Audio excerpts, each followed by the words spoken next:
Hello.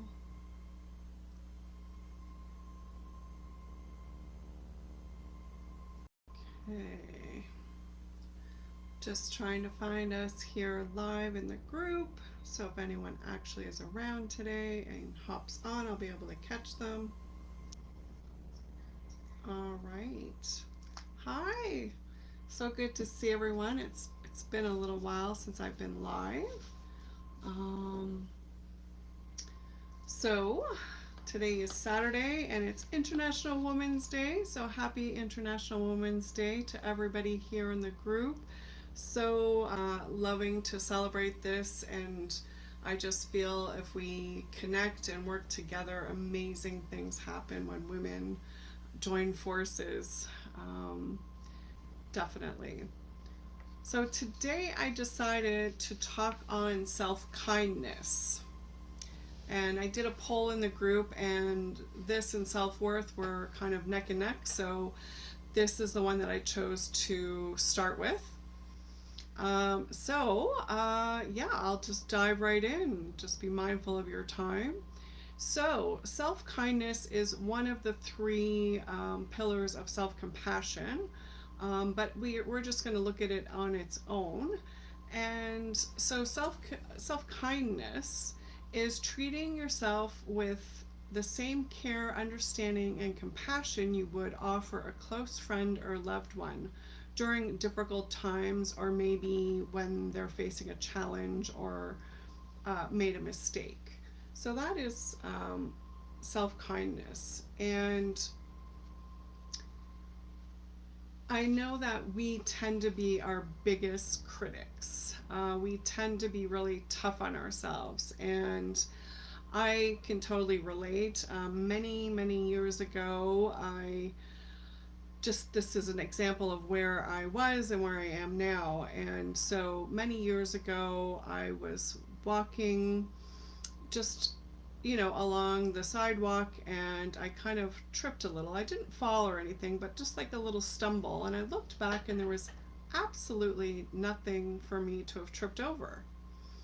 And for a good 2 weeks, I replayed that over and over in my mind's eye, and I thought, "You're pathetic, Stephanie. You don't even know how to walk properly." This is how bad my inner critic was. Mind you, I do live with addiction, and with addiction comes a lot of self loathing. So mine's pretty intense to start with.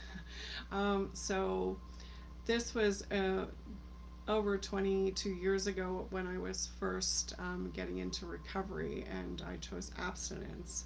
So that's the mind space that I started from. And then, fast forward a few years later, I found self compassion and studied that and incorporated it and embodied it into my lifestyle.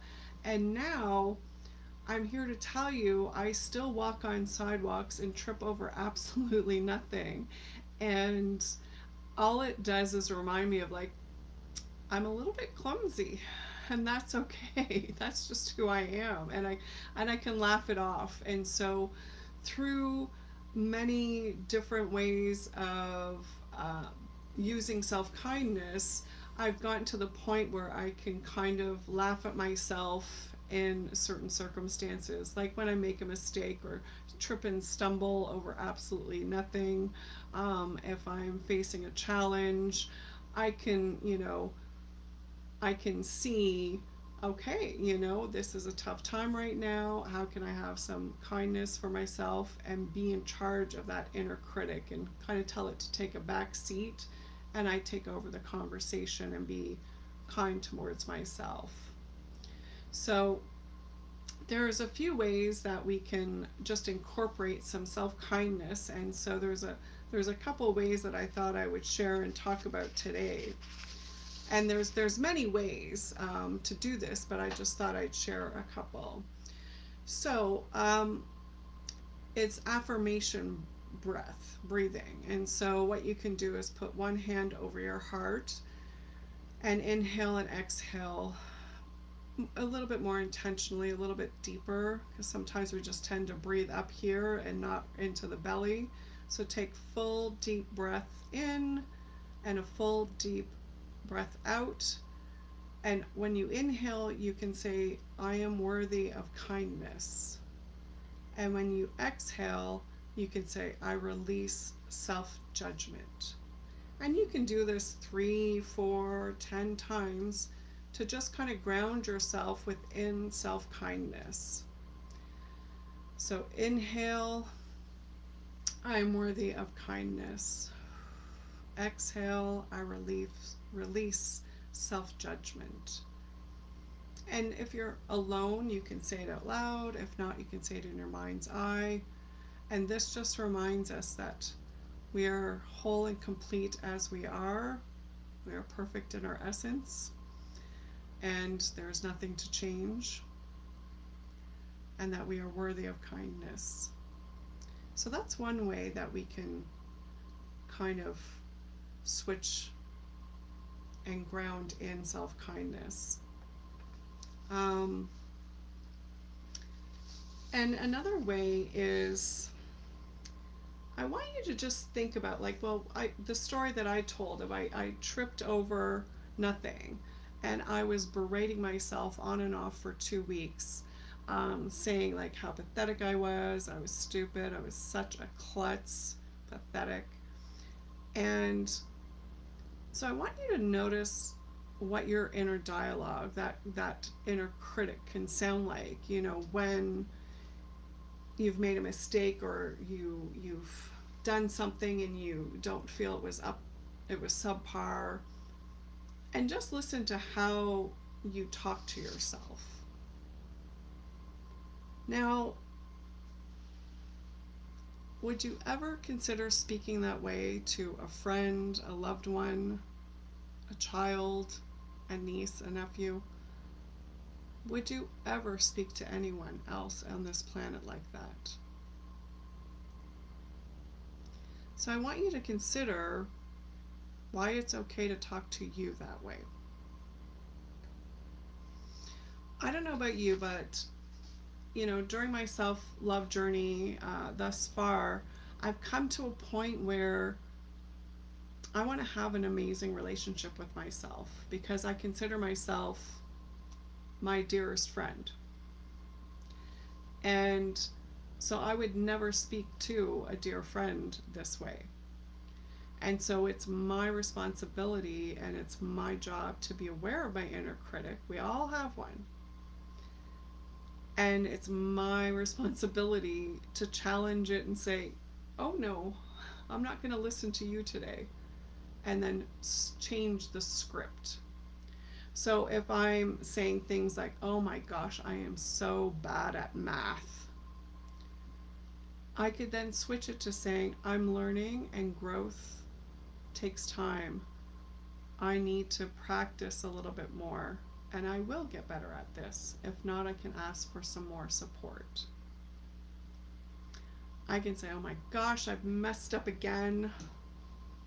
Mistakes don't define me, they are teaching me.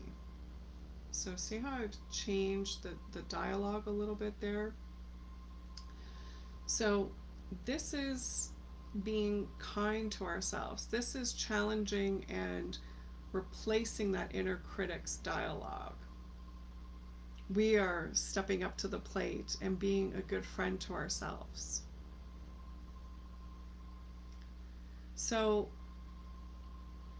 those are some ways.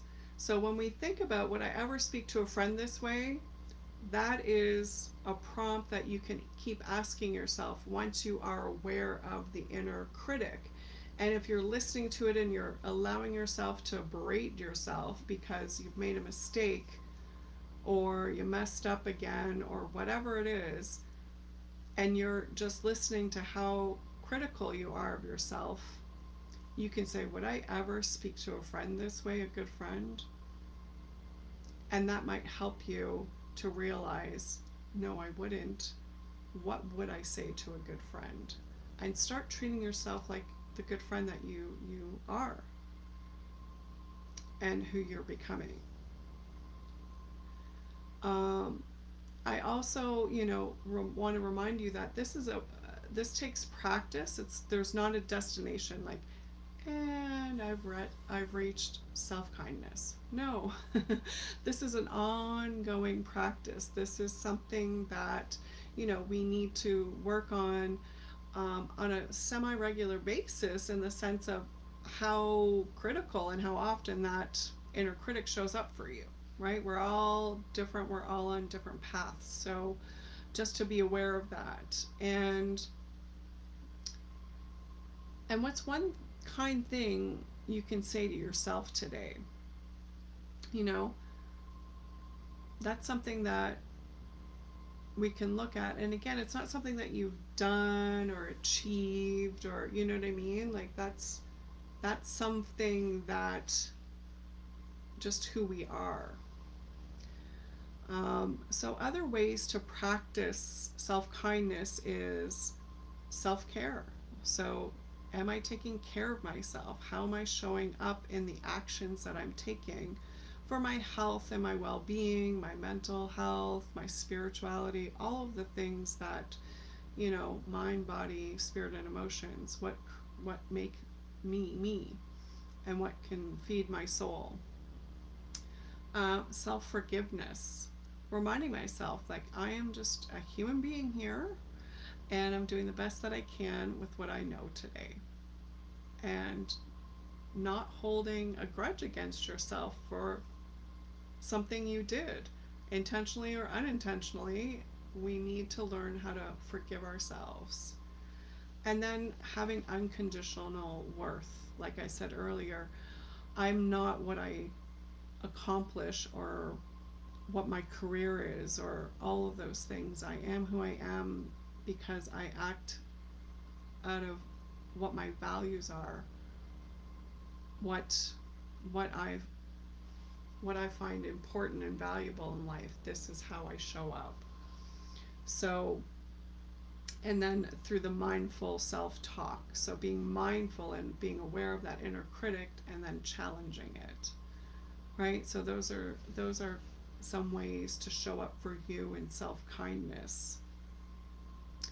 So I want you to know that you are worthy, you are loved, and you deserve kindness.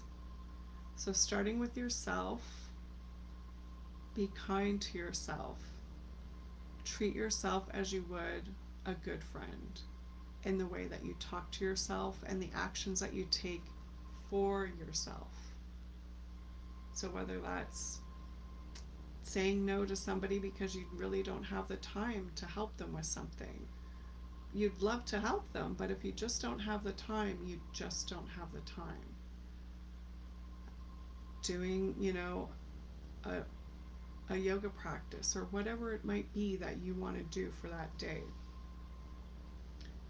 So I hope this inspires you, and I hope this challenges you to think a little bit differently about how you're talking to yourself, and how you can start talking to yourself and continue to keep talking to yourself from a place of love and compassion.